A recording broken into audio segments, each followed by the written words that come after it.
you look at people who are called science reporters for the networks, and you find that they don't report science.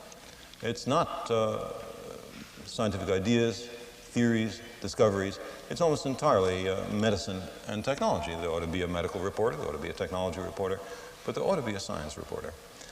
I think the general level of teaching science in the public schools is woefully low.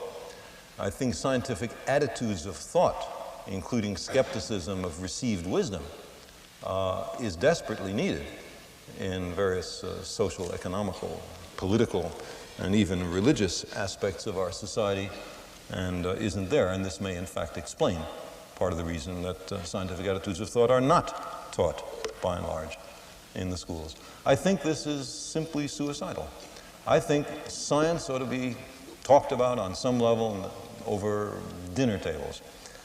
Why is it all right for newspapers to have many, many pages of fine print on the stock market? Really very arcane. Lots of abbreviations, lots of numbers, fractions. Why is it all right to have box scores of baseball games, you know, with abbreviations, HB, RBI? No explanation.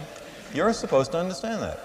So you pick up your daily paper and you figure, well, just being a person in the society, I'm expected to know something about stocks and bonds. I'm expected to know something about baseball and football. I guess I'm not expected to know anything about science. There's not any of it in here. I maintain that there's an enormous amount of science that can be taught in newspapers and elsewhere. That's a whole lot easier than the stock page and the sports pages.